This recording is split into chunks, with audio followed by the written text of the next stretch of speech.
नमस्कार साथियों, आज हम लेकर आए हैं अधीनस्थ बोर्ड के द्वारा पूछे गए सवाल। तो आज हमारा टॉपिक होगा राजस्थान से सभ्यताओं का सवाल होंगे और ये अधीनस्थ बोर्ड में आए हुए पूरे प्रश्न हैं। हो सकता है कि इसमें से आपके और आने वाले एग्जाम में कोई ना कोई प्रश्न मिल जाए, तो इससे आपका ही भला होगा। तो आइए हम चलते हैं पहले सवाल की ओर। कालीबंगा के उत्खनन से संबंधित पुरातत्वविद है। पहला है अमलानंद घोष।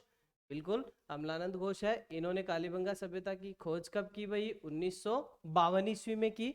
यानी कि जब अपने भारत का बंटवारा हुआ और हड़प्पा का जो स्थल है वो कहाँ चला गया? पाकिस्तान में चला गया। अब भारत के पास तो कुछ दुनिया को दिखाने के लिए कुछ बचा ही नहीं। तो भारतीय पुरातत्व वेदाओं ने जो है अपनी भारत पाकिस्तान की सीमा के पास जो सरस्वती नदी बहती थी, उस सरस्वती नदी के पेटे में खोज की और 1952 में एक महत्वपूर्ण स्थल खोज निकाला। किसने? अमलानंद घोष ने। कब? 1952 ईस्वी में। और उसके साथ ही रहे बाद में बीबी लाल और बीके थापर। बीबी लाल यानी ब्रजभाषी लाल और बीके थापर यानी बाल कृष्ण थापर रहे। इन्होंने जो है 1961 से लेकर 69 तक जो है यहाँ उत्खनन किया। क्या किया? उत्खनन किया। आजकल जो अधीनस्थ बोर्ड के द्वारा जो सवाल आ रहे हैं उनमें कुछ इनके और सहयोगियों का भी नाम लिया जा रहा है, जैसे जेवी जोशी, एक आते हैं केएम श्रीवास्तव, इनका भी नाम बार बार आ रहा है। ये दो नाम आपको याद रखने हैं। हो सकता है कि और भी कोई नाम पूछ लेवे, तो और है एक एसपी जैन। एसपी जैन। और एक नाम और जो बड़ा ही चर्चित है वो है एमडी खर्रे। एमडी खर्रे। तो साथियों ये याद रखना, ये चारों नाम। इनके अलावा भी याद रखना है आपको, कालीबंगा से के उत्खनन से संबंधित है अमलानंद घोष हैं, बीबी लाल हैं, बीके थापर हैं, जेवी जोशी हैं, एम के श्रीवास्तव हैं, एसपी जैन हैं, एमडी खर्रे हैं। ये आपको थोड़ा सा ध्यान में, चार नाम नए हैं आपको मिलेंगे और अभी जो सेकंड ग्रेड के एग्जाम हुए उनमें भी आए हैं, तो आप ध्यान में रखना। चलते हैं अगले प्रश्न की ओर।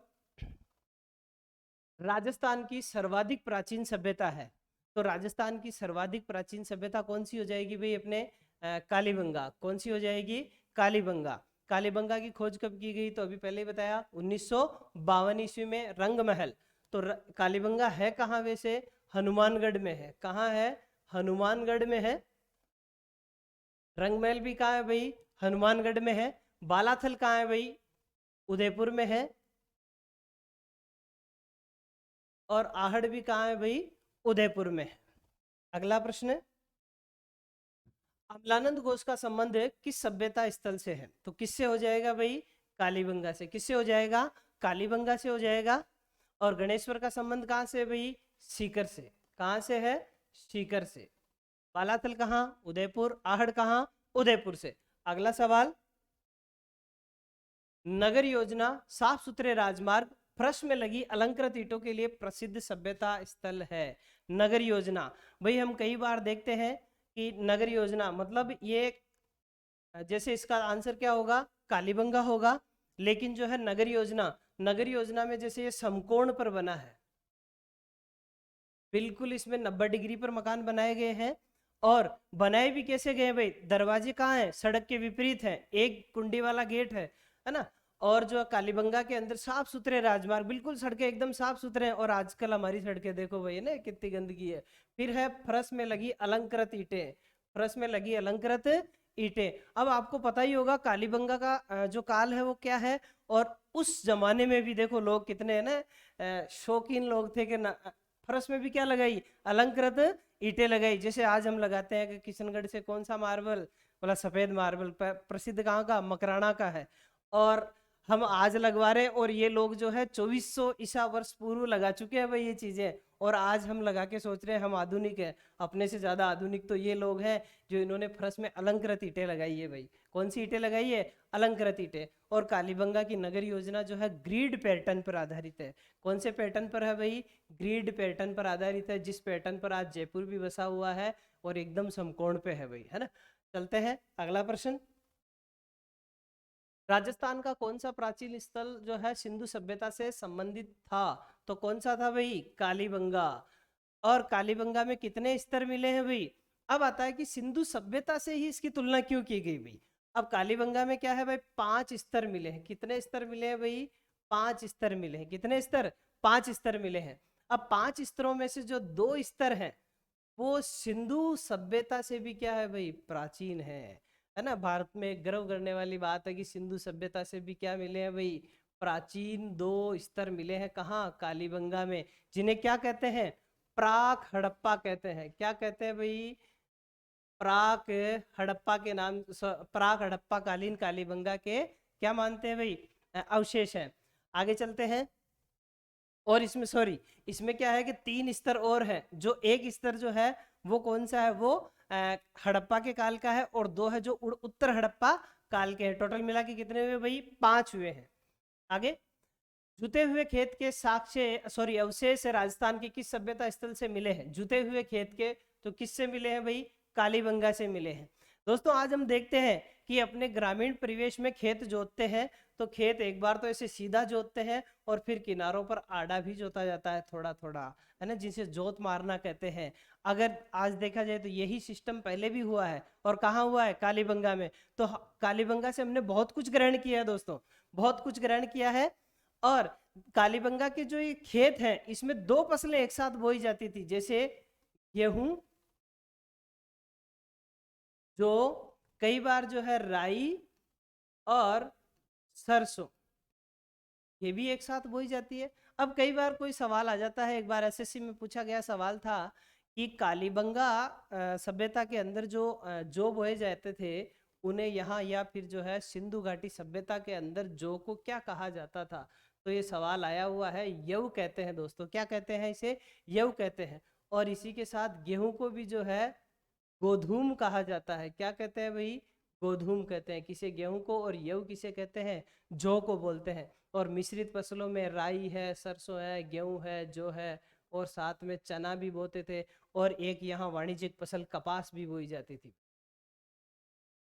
क्या बोई जाती थी, कपास। नकदी फसल है कपास, ये भी बोई जाती थी।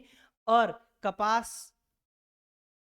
बोई जाने लगी और उससे क्या बनने लगे भाई, कपड़े बनने लगे। नहीं तो हम भी आज आदिवासियों की तरह घूमते भाई, है ना, अगर यहाँ ये कपास नहीं बोई गई होती तो, है ना। अगला प्रश्न है, धूलकोट के नाम से जाना जाता है। धूलकोट, यानी कि धूलकोट एक स्थानीय नाम है। और बाकी तो आप जानते ही हैं कि धूलकोट किसे कहते हैं भाई, आहड़ को कहते हैं। किसे कहते हैं, आहड़ को कहते हैं। और धूलकोट तो जो है एक स्थानीय नाम है। क्या नाम है भाई, स्थानीय नाम है। अब आता है कि आहड़ जो सभ्यता है वो कौन सी नदी के किनारे स्थित है भाई, और कौन से जिले में है। तो जिला आएगा तो कौन सा आ जाएगा भाई, उदयपुर। कौन सा आ जाएगा, उदयपुर आ जाएगा। और नदी कौन सी करेंगे भाई, आहड़, आयड़। कौन सी नदी, आयड़ नदी। और आयड़ को ही क्या बोलते हैं, बेड़च बोलते हैं। क्या बोलते हैं, बेड़च बोलते हैं। अगला, आहड़ के उत्खनन से संबंधित पुरातत्वविद हैं। अक्षय कीर्ति व्यास बिल्कुल है, अक्षय कीर्ति व्यास बिल्कुल है। रतन चंद्र अग्रवाल बिल्कुल है। अब एच डी सांकलिया, सांकलिया होगा भैया, एच डी सांकलिया बिल्कुल ये भी है। तो अपना आंसर क्या हो जाएगा, उपयुक्त सभी। अब है हसमुख धीरजलाल सांकलिया, ये कहाँ से थे, ये पूना से थे। क्या, एक डेंकन कॉलेज है वहां के प्रोफेसर थे। क्या, अगला, किस पुरा स्थल को आघाटपुर सभ्यता भी कहा जाता है। किस पुरा स्थल को क्या कहते हैं भाई, आघाटपुर भी कहते हैं। तो किसे कहेंगे भाई, आघाटपुर, आहड़ को बोलते हैं। किसे बोलते हैं भाई, आहड़ को बोलते हैं। और आघाटपुर किस सदी में बोला जाता था, तो 10वीं शताब्दी में कहते थे। क्या कहते थे भाई, 10वीं शताब्दी में आघाटपुर कहते थे। क्या कहते थे, आघाटपुर कहते, किसको, आहड़ को कहते थे। और कई बार जो है आघाटपुर की जगह कई बार कई शिलालेखों के अंदर इसको जो है दुर्ग भी लिखा जाता है, आघाटपुर दुर्ग भी लिखा जाता है। आगे भाई, आहड़ सभ्यता किस नदी के किनारे विकसित हुई। तो सीधा है भाई, बेड़च नदी के किनारे विकसित। किस नदी के किनारे विकसित हुई भाई, बेड़च नदी के किनारे विकसित हुई। और बेड़च नदी को क्या कहते हैं भाई, आयड़ बोलते हैं। क्या बोलते हैं, आयड़ बोलते हैं। कौन सी झील, उदय सागर झील, है ना। आगे चले,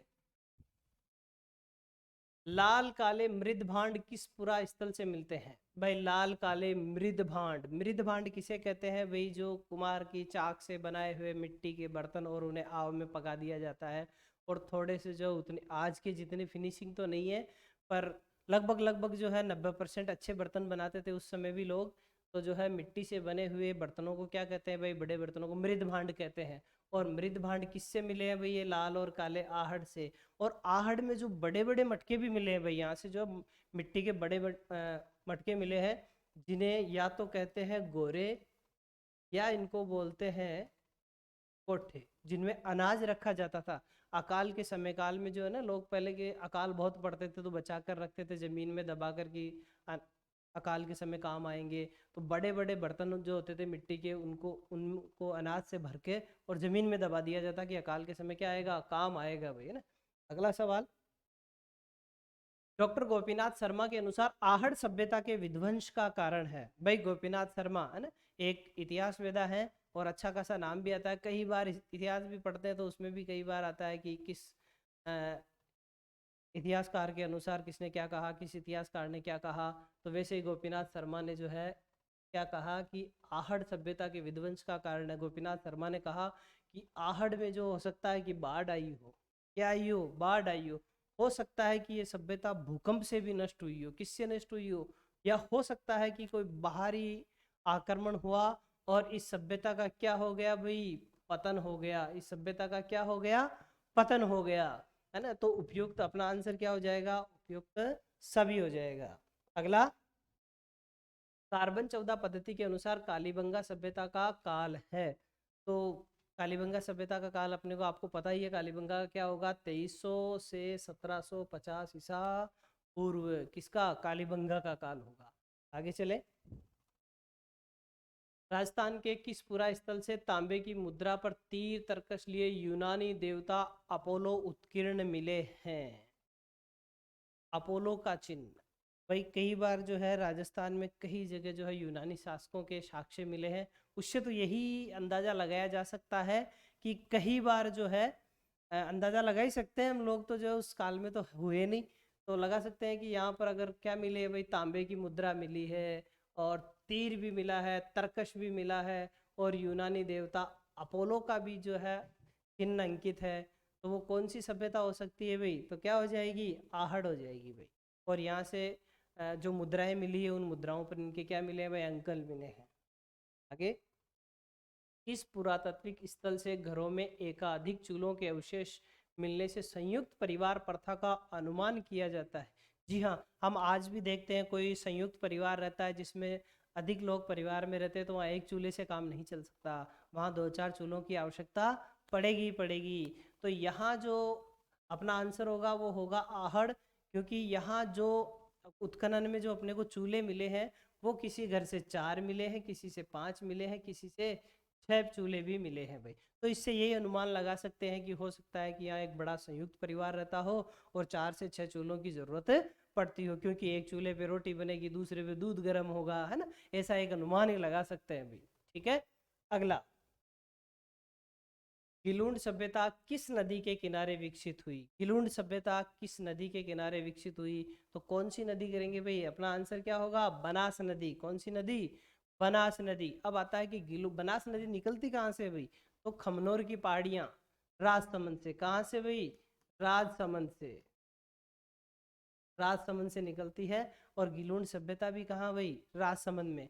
अच्छा, एक राजस्थान के अंदर जो है एक मेहंदी प्रसिद्ध है सोजत पाली की, लेकिन एक और मेहंदी जो अपने लाल सुर्ख रंग के लिए जानी जाती है, तो वो गिलुंड राजसमंद के नाम, है ना, राजसमंद की ही प्रसिद्ध है अपने लाल सुर्ख रंग के लिए। किस रंग के लिए दोस्तों? लाल सुर्ख रंग के लिए मेहंदी जानी जाती है भाई, है ना। वो गिलुंड राजसमंद की, और मेहंदी वैसे सोजत की प्रसिद्ध है। कार्बन 14 के अनुसार गिलुंड राजसमंद का काल था। कार्बन 14 पद्धति के अनुसार, जैसे कि कोई भी पुरानी सभ्यता है, उसका काल, उसके बारे में जानने, उसके समय काल के बारे में जानने के लिए हम क्या करते हैं भाई? कार्बन 14 पद्धति का ही उपयोग करते हैं। इसी से अनुमान लगाते हैं कि यहाँ जो भी कंकाल है, कोई सामग्री है, वो किस काल की हो सकती है, इसकी आयु क्या हो सकती है। तो यहाँ अपना आंसर क्या हो जाएगा भाई? 1700 से 1300 ईसा पूर्व हो जाएगा भाई। अगला गिलुंड सभ्यता के उत्खनन से संबंधित है भाई, तो कौन आएगा? बीबी लाल, बिल्कुल सही है। फिर है बीएस सिंधे, बिल्कुल सही है।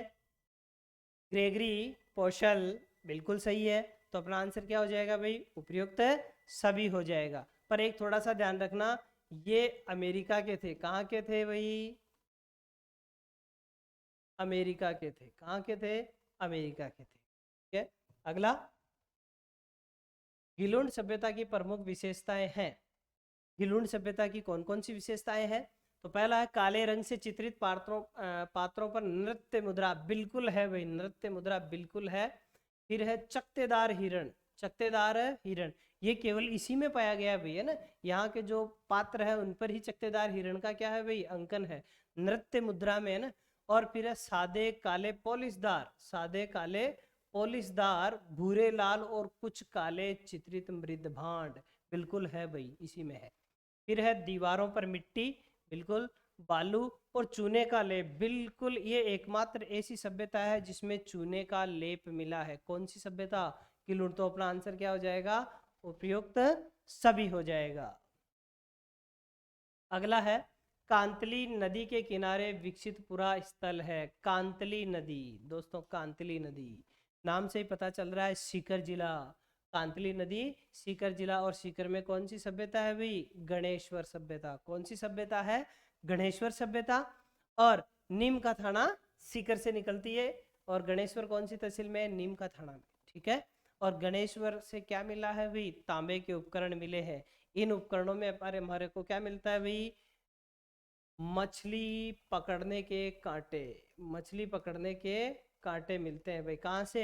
गणेश्वर सीकर से। यहाँ तांबे की बर्छियां, तीर, तरकश, है ना, और भी कुछ मिला है भाई। अगला, ताम्रयुगीन सभ्यताओं की जननी किसे कहेंगे भाई? गणेश्वर सीकर को क्या बोलते हैं? ताम्रयुगीन सभ्यताओं की जननी बोलते हैं। किसे भाई? गणेश्वर सीकर को। क्यों बोलते हैं भाई ताम्रयुगीन सभ्यताओं की जननी? तो वो इसीलिए बोलते हैं क्योंकि यहाँ बहुत सारे तांबे के उपकरण मिले हैं, और आज भी जो है तांबा इस क्षेत्र में बहुत यातायात में पाया जाता है भाई, है ना। तांबा जैसे अपने तांबे के लिए क्या प्रसिद्ध है भाई? खेतड़ी प्रसिद्ध है, बिल्कुल। खोदरीबा प्रसिद्ध है, तांबे के लिए प्रसिद्ध है। और यहाँ से तांबे के क्या मिले हैं भाई? तीर मिले हैं, यहाँ से तरकश भी मिला है, और यहाँ से बर्छी भी मिली है। और यहाँ से एक जो महिलाएं हेयर पिन लगाती है जिसे कहते हैं केश पिन, ये भी यहाँ से तांबे की ही मिली है। तो इसीलिए तांबे के बहुत सारे उपकरण मिले हैं। तो इसीलिए कहते हैं कि ताम्रयुगीन सभ्यताओं की जननी क्या है भाई? गणेश्वर सीकर है। और यहाँ से तांबा बाहर ईरान तक आयात किया जाता, इसीलिए इसको कहते हैं ताम्रयुगीन सभ्यताओं की जननी। गणेश्वर सभ्यता के उत्खनन करता है। गणेश्वर सभ्यता के उत्खनन करता कौन है भाई? आरसी अग्रवाल। आरसी अग्रवाल, पूरा नाम इनका हो जाएगा रतन चंद्र अग्रवाल हो जाएगा भाई। क्या हो जाएगा? रतन चंद्र अग्रवाल। ठीक है। अगला, अशोक स्तंभ के अवशेष किस पुरा स्थल से मिले हैं? अशोक स्तंभ के अवशेष किस पुरा स्थल से मिले हैं?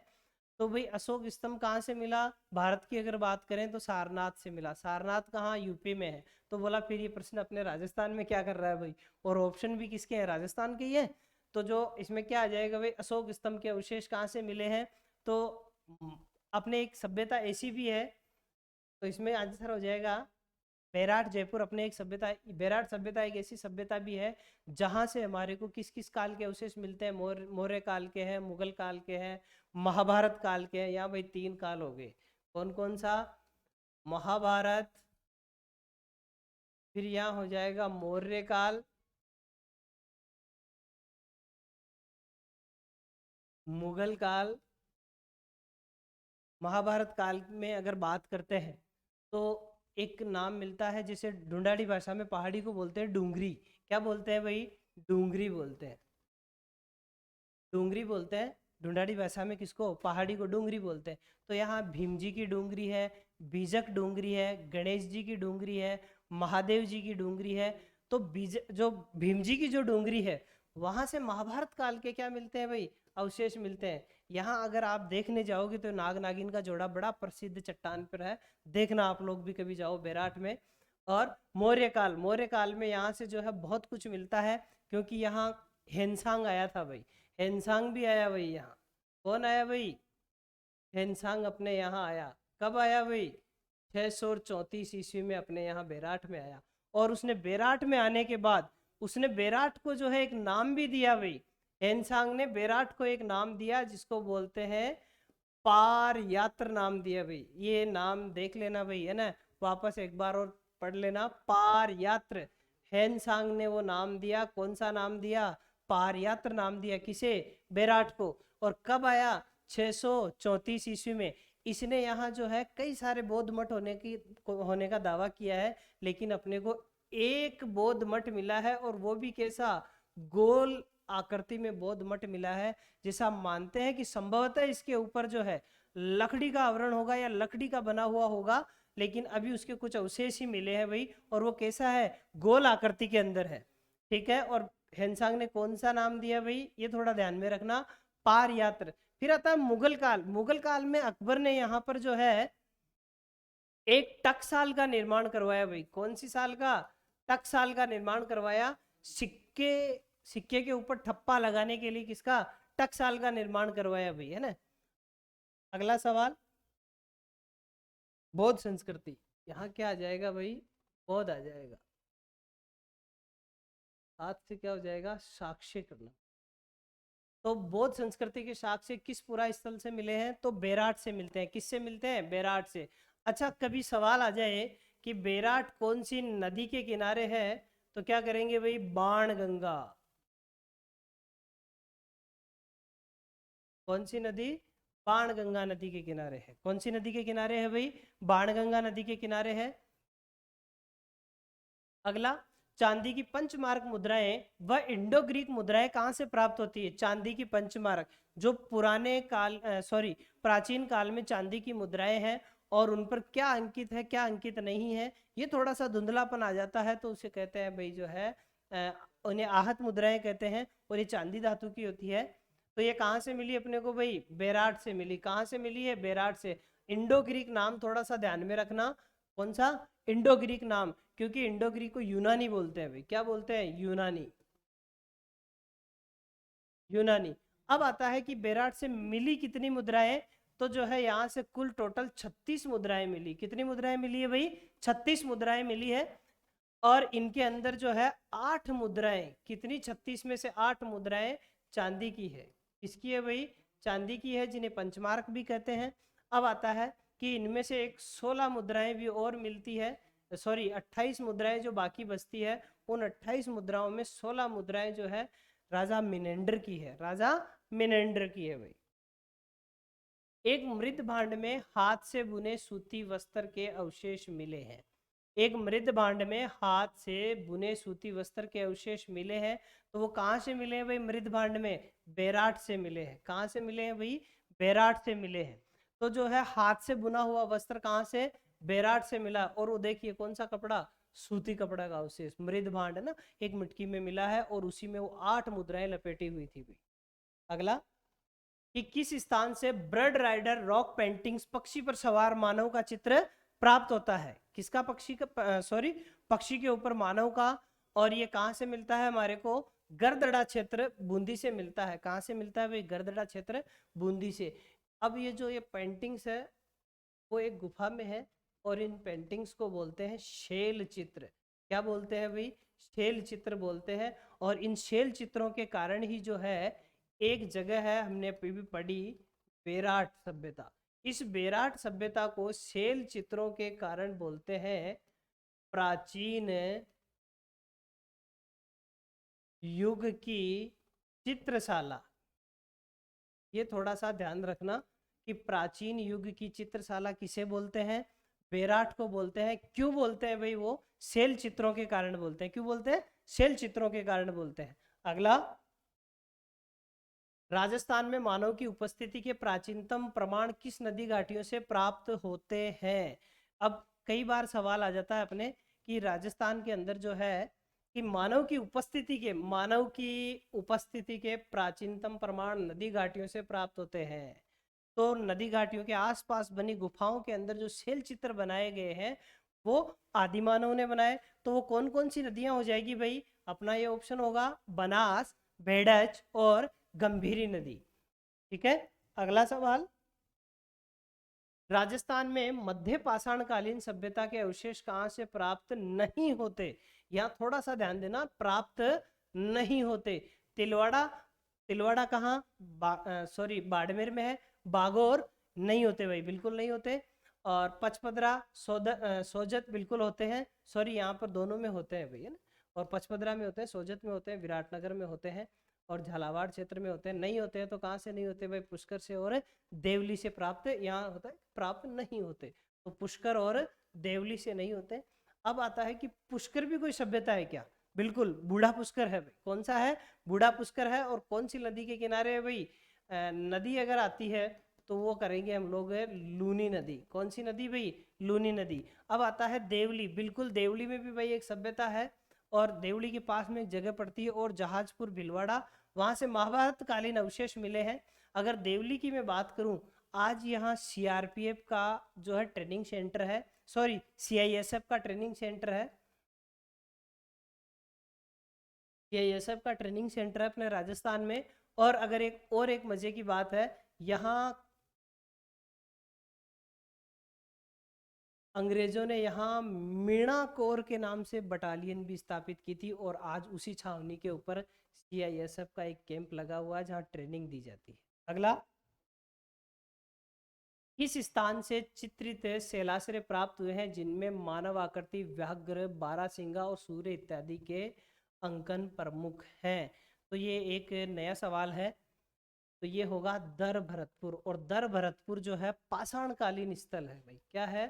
पाषाणकालीन है,